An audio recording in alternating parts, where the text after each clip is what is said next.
संपूर्ण आपल्या सगळ्या तालुक्यांमध्ये प्रत्येक जिल्हा परिषद गटनिहाय बैठका चालू आहेत. प्रत्येक गावभेटी प्रत्येक गावामध्ये जाऊन युवकांशी ज्येष्ठांशी संवाद चालू आहे आणि प्रत्येक ठिकाणी जाऊन तिथल्या अडीअडचणी गावच्या तसेच तालुक्याच्या अडीअडचणी ह्या समजून मी पूर्वी घेतलेल्याच आहेत. पण आता उमेदवार म्हणून त्यांच्या प्रत्येकाजवळ जाऊन आशीर्वाद घेणे आणि अडीअडचणी पूर्ण भविष्य काळामध्ये त्या पूर्ण करणे ह्या अशा पद्धतीने माझा संपूर्ण प्रचार चालू आहे. आज जवळजवळ 2-3 तालुक्यामध्ये मी बऱ्यापैकी तालुके पूर्ण झालेले आहेत. आता येणाऱ्या काळामध्ये राहिलेले 3-4 तालुके सांगली मिरज महापालिका असेल ह्या सर्व वॉर्डमध्ये पूर्ण नियोजन झालेलं आहे, बैठकांचं नियोजन झालेलं आहे आणि अशा पद्धतीने आमचा प्रचार चालू आहे.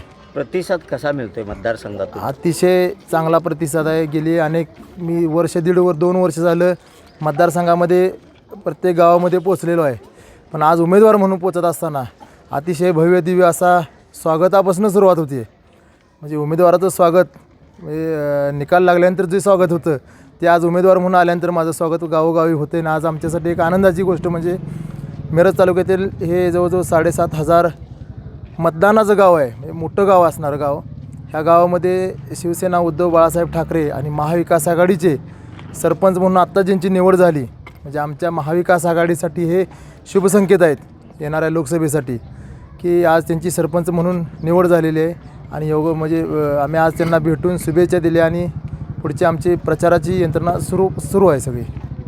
तुमच्या उमेदवारीमुळे विरोधकांच्याकडनं असं सांगण्यात येते की ही निवडणूक एकतर्फी आहे कारण की काँग्रेसमध्ये झाले त्यांच्यासाठी तुमच्या मी विरोधकांवर कुठली टीकाटिप्पणी करणार नाही. पण जर 10 वर्षाचा जर आराखडा घेतला जर सोपी झालेली असेल तुम्हाला तर 2019 साली तुम्ही काय सांगितलं होतं त्यातली कुठली गोष्ट पूर्ण झालेली आहे आणि 2014 साली जी गोष्ट सांगितली ते जाहीरनाम्यात दिलं त्यातली कुठली गोष्ट पूर्ण झालेली आहे. एक काम दाखवावं त्यांनी की हे काम आम्ही केंद्र स्तरावरून आणून ही योजना पूर्ण केलेली आहे किंवा युवकांच्या हातांना काय काम दिलेलं आहे, महिलांसाठी काय एखादी मोठी योजना उभा केलेली आहे केंद्र स्तरावरनं एक काम सांगावं त्यांनी मग त्याच्यानंतर बोलावं की ही एक निवडणूक एकतर्फी आहे. आज माझ्यासाठी मी आव्हानसुद्धा समजत नाही विरोधकांना. कारण आज जर समोरचं बघितलं सगळ्या गोष्टी जाहीरनामे बघितले तर गेल्या 10 वर्षात साधा सोपा विषय आहे की सांगली लोकसभेच्या मतदारसंघाचा किती प्रश्न आपण संसदेत मांडले हा एक साधा माझा सोपा प्रश्न आहे. आणि त्या प्रश्नाचं काय काय पुढं झालं आणि किती पूर्ण झाले प्रश्न एवढ्यावरून संपूर्ण जनतेला आज तो काळ संपलेला आहे जुना काळ. कुणावर तर टीका करून कुणाला तरी कमी लेखून मतं मागण्याचा आज सर्व युवक असतील युवती असतील मोबाईलवर आपण जर बघितलं तर लगेच आपल्याला समजू शकतं की केंद्र स्तरावरनं सांगली लोकसभा मतदारसंघात काय काय विकास कामं झाली. तुमची उमेदवारी नौकी आहे असं बोललं जातं आणि सोबतीला तुमच्या काँग्रेस देखील अजून नाही. नौकी कोण मी पूर्वी जिल्हा परिषदेची निवडणूक लढलेलो आहे. जिल्हा परिषद यशस्वीरित्या काम केलेलं आहे 5 वर्ष. त्यामुळं राजकारण किंवा उमेदवारी नौके असं म्हणता येणार नाही. कारण हे मला वाटतं हे पूर्ण राजकारणात हे घराणेशाही जी एक सगळ्यांच्या डोक्यात बसलेलं आहे की आमदाराच्या पोरग्यानंच मग ती लोकसभेची उमेदवारी मागावी, एखाद्या मंत्र्याच्या मुलानंच किंवा नातवानंच मग ती उमेदवारी मागायची मगच तो काम करू शकतो. आज मी कुठल्याही पदावर नसताना जी कामं केली सांगली जिल्ह्यासाठी ती अख्ख्या भारत देशामध्ये न घडलेली 2-3 गोष्टी मी केलेल्या आहेत एक खेळाडू म्हणून.